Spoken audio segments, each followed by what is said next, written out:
جب میرٹ پہ کام کریں گے آپ کی جو چھوٹی ایئر لائنز ہیں ان سے کچھ سیکھ. شاہد خاقان عباسی آپ کے حکومت کا حصہ رہ چکے ہیں, وزیر اعظم رہ چکے ہیں, ان کا جہاز و پروفٹ کما رہا ہے.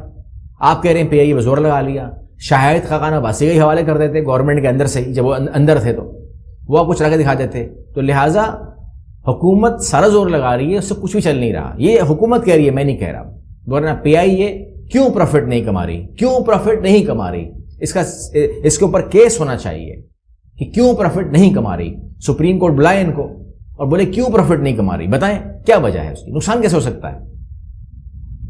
آگے چلتے ہیں, اگلی خبر آپ کو دے دوں, اور وہ یہ ہے کہ آپ جانتے ہیں کہ رضوانہ تشدد کیس, اور کل اس کیس کے اندر میں نے آپ کو اپڈیٹ دی تھی اور آپ سے میں نے کہا تھا کہ ظلم ہوا ہے, ٹھیک ہے نا. ایسا کہہ دینا, میں نے آپ سے کہا کہ یہ کہہ دینا کہ اس بچی کو الرجی ہو گئی تھی, اس کا الرجی سے سر پھٹ گیا, الرجی سے اس کے کمر پہ زخم آ گئے, الرجی سے اس کا پیٹ زخمی ہو گیا, پاؤں زخمی ہو گئے, دونوں ہاتھوں کے اوپر فریکچر ہو گئے, تمام چیزیں ہو گئیں.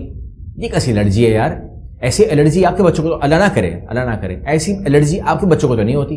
بہرحال اللہ سب کو اپنی حفظ و امان میں رکھے, میرا کسی سے وہ مطلب نہیں ہے, دشمنی نہیں ہے, سب کو اللہ صحت دے, بڑا ہو یا بچہ ہو, سب کے لیے.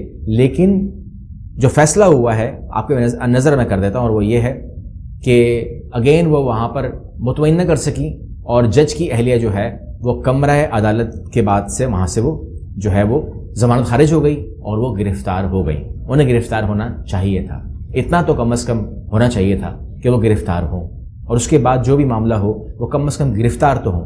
تو یہاں پر ایک تو وہ کم عمر, نمبر 1 پہلا جرم, آپ ایک کم عمر بچی سے کام کرا رہی تھیں, اس سے تو آپ منکر بھی نہیں ہے نا, آپ کہتی ہاں میں کرا رہی تھی, جرم ثابت ہو گیا. دوسرا جرم آپ کا جس سے آپ انکاری نہیں ہیں کم از کم, کہ میں اس کو 10,000 روپے سیلری دے رہی تھی, آپ کو تو کم سے کم سیلری 25,000 دینی چاہیے. پاکستان قانون کہتا ہے, آپ کا شوہر جج لگا ہوا ہے, اس کو نہیں پتا قانون کا, اس کو قانون ہم بتائیں گے. تو لہٰذا آپ اس کو 10,000 روپے دے رہی تھی, آپ جرم کر رہی تھیں, جرم نمبر 2 ثابت ہو گیا. جرم نمبر 3 جو ہے آپ کی میڈیکل رپورٹ کے بعد وہ آ جائے گا, اور یہاں پر کوئی چیز آپ کی جسٹیفائی نہیں ہو رہی ہے, ٹھیک ہے نا. رضوانہ کی عمر 13 سے 14 سال ہے, وہ انڈر ایج ہے, آپ نے اس کو ملازمہ رکھا ہوا تھا, یعنی کہ کوئی شرم و حیا تھی کہ نہیں تھی. تو یہاں پر جو ہے کہتے ہیں کہ جی سومیہ عاصم کی زندگی کو خطرہ ہو گیا ہے, میڈیا پر جرم بنا دیا گیا ہے, تشدد کا شکار رضوانہ کا علاج لاہور کے جنرل اسپتال میں ہو رہا ہے, حکومت نے ان کے علاج کے لیے سینئر ڈاکٹر مشتمل بورڈ بنا دیا ہے, تمام چیزیں ہو گئی ہیں وغیرہ وغیرہ وغیرہ. بڑا خطرہ ہو گیا آپ کے. ان کو دیکھیں, عمران خان اس ٹائم جیل میں ہے, ان کی جان کو تو خطرہ نہیں ہوا. یہاں پر کسی کو بھی اگر کچھ ہو تو وہ اس کو جیل میں ڈال دیں, پولیس سنبھالے گی اس چیز کو, جس طرح عمران خان کو سنبھال رہی ہے, سب کسی کو سنبھال رہی ہے, ٹھیک ہے نا. نواز شریف بند ہوتا رہا ہے, آصف علی زرداری نے 11 سال جیل کاٹی, ان کو تو جان کو خطرہ نہیں ہوا. اس طریقے سے شاہد خاقان عباسی, شہباز شریف, وہ تو بند ہوئے, ان کو جان کو خطرہ نہیں ہوا. جب جج کی بیوی بند ہو رہی, دوسرے جان کو خطرہ ہو رہا ہے. سب برابر ہوتے ہیں, صرف سیاستدان ہی جیل نہیں کاٹیں گے, ہر بندہ جو جرم کرے گا, ٹھیک ہے نا, غریب کا بچہ, امیر کا بچہ جو جرم کرے گا وہ جیل کاٹنا چاہیے اس کو, اس میں کون سی کوئی بری بات ہے, ٹھیک ہے. اچھا, اب میں آپ سے بات کر رہا ہوں, اور وہ یہ کہ کچھ مناظر میں نے دیکھے, آپ کی نظر کر رہا ہوں, دکھا رہا ہوں آپ کو بھی میں, لیکن میں آپ سے سوال کر رہا ہوں کہ ہم کو بتایا گیا تھا کہ جو وزیر اعظم ہوتا ہے وہ باپ کی جگہ پہ ہوتا ہے, ملک کے لیے ایک باپ کی جگہ پہ ہوتا ہے, اور ہم کو بتایا گیا تھا کہ وہ مطلب میں دکھا دیتا ہوں آپ کو, پھر آپ فیصلہ کیجئے.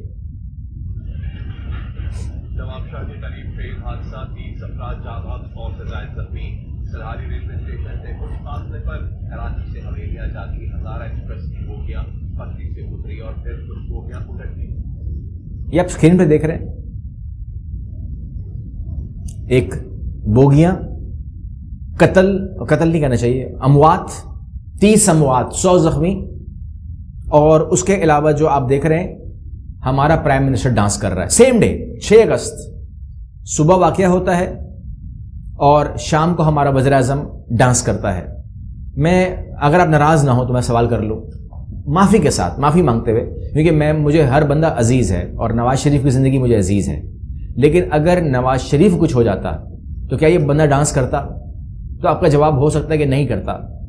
مطلب یہ ہوا کہ اس نے ملک کے بچوں کے اندر اور اپنے اس کے اندر فرق کر لیا. آپ مانتے ہیں آپ فرق کیا ہے اس نے, فرق کرنا اس کا فرض نہیں ہے, یہ فرق نہیں کر سکتا, نمبر 1. نمبر 2, جرم. یہ جو ٹرین حادثہ ہوا نا, یہ جرم تھا. یہ جرم دیکھیے گا اسکرین کے اوپر, دیکھ رہے ہیں آپ یہ جو کنیکشنز ہوتے ہیں نا, جو کنیکٹرز جو ہوتے ہیں, یہ جو ٹرین میں کنیکٹرز ہوتے ہیں, یہ ہمیشہ لوہے کے بنتے ہیں, ٹھیک ہے نا. اور جو گورنمنٹ نے ٹھیکیدار کو پیسے دیے ہوں گے نا, اس میں لوہا لکھا ہوا ہوگا کہ لوہے کے کنیکٹر لگائے گئے, ٹھیک ہے نا, اتنے پیسے لگے. تو اس ٹھیکیدار نے ساز باز کر کے کسی بھی طریقے سے وہاں پر لکڑی کے کنیکٹر لگائے جو ٹوٹ گئے, کیونکہ لکڑی اتنی موٹی, اگر جتنی موٹی انہوں نے لکڑی لگائی ہے, اور وہی پھٹے لگائے ہوئے ہیں, پھٹے بھی مطلب کم از کم 5 ادھر ہیں تو 3 ادھر ہیں. اگر یہاں پر لوہے کے کنیکٹر لگے ہوتے تو یہ حادثہ نہیں ہوتا, 30 لوگ نہیں مرتے, 100 زخمی نہیں ہوتے, یہ گھر نہیں اجڑتے. تو اس کا مطلب یہ ہوا کہ یہ حادثہ نہیں تھا, یہ قتل تھا. کس کی حکومت میں ہوا, کس کے زیر سایہ ہوا, کون چیک کرتا ہے, کیا آج بھی چیک ہوگا کہ اور کتنے کنیکٹرز لکڑی کے بنے ہوئے ہیں؟ یہ بہت بڑا جرم ہے, اور لوگوں نے مرنا ہے ابھی. بس خود دیکھیے گا آپ لوگ جو ذمہ داران ہیں, میرے پاس ذمہ داری نہیں ہے.